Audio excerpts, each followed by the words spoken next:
വേദപ്രയാഗ് മീഡിയയിലേക്ക് സ്വാഗതം. 140 നിയോജകമണ്ഡലത്തിലേക്കാണ് കേരളത്തിലെ തിരഞ്ഞെടുപ്പ് നടക്കുന്നതെങ്കിലും ചർച്ച മുഴുവൻ വന്നു നിൽക്കുന്നത് ഒരു 35 മുതൽ 40 മണ്ഡലങ്ങളിലേക്ക് മാത്രം ഒതുങ്ങിയിട്ടാണ് കേരളത്തിലെ ചർച്ച മുഴുവൻ വന്നു നിൽക്കുന്നത്.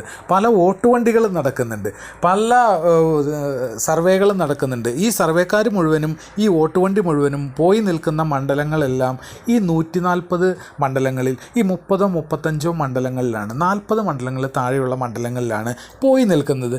എന്താണ് അതിന് കാരണം?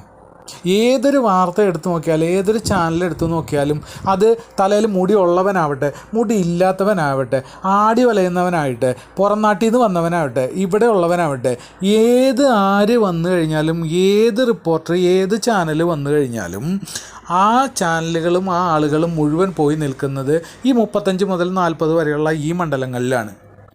നേമം മുതൽ പിടിച്ചു കഴിഞ്ഞിട്ടുണ്ടെങ്കിൽ കാട്ടാക്കട മുതൽ നെടുമങ്ങാട് മുതൽ ആറ്റിങ്ങൽ മുതൽ വട്ടിയൂർക്കാവ് മുതൽ കാഞ്ഞിരപ്പള്ളി മുതൽ പൂഞ്ഞാറ് മുതൽ പാല മുതൽ തൃപ്പൂണിത്തറ മുതൽ തിരുവല്ല മുതൽ അങ്ങനെ തുടങ്ങി എന്തിനു പറയണു പാലക്കാട് മുതൽ നമ്മൾ കോഴിക്കോട് നോർത്ത് മുതൽ അതേപോലെ ഒറ്റപ്പാലം മുതൽ ഷൊർണൂർ മുതൽ നമ്മുടെ കാസർഗോഡ് മുതൽ നീലേശ്വരം മുതൽ ഇങ്ങനെ തുടങ്ങിയിട്ടുള്ള 10, 30, 35, 40 മണ്ഡലങ്ങളിലാണ് ആളുകളെല്ലാവരും പോകുന്നത്. ബാക്കി എല്ലാ ബാക്കി മണ്ഡലങ്ങളൊന്നും ഈ കേരളത്തിലുള്ളതല്ലേ? നിങ്ങൾക്ക് ഇതിലൊന്നും വലിയ താല്പര്യമില്ലേ?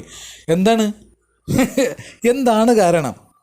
എന്തിനു വേണ്ടിയിട്ടാണ് ഇവിടേക്ക് മാത്രം ഈ വണ്ടിയുടെ ഓട്ടം ഇങ്ങനെ നടക്കുന്നത്? പത്തനാപുരമൊക്കെ ഈ കഴിഞ്ഞ 3 ദിവസങ്ങളായിട്ട് പത്തനാപുരമൊക്കെ ഈ പ്രബലമായ മണ്ഡലങ്ങളിലേക്ക് കയറി വന്നിരിക്കുകയാണ്.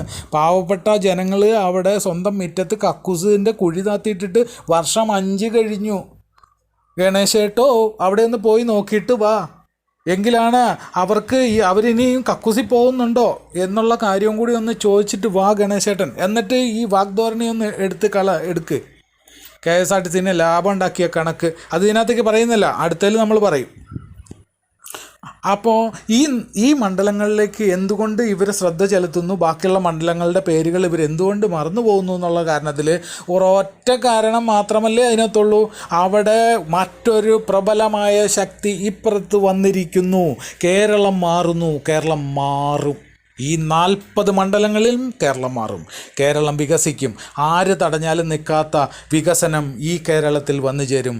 NDA അത് കൊണ്ടുവരും. വന്ദേ ഭാരത്.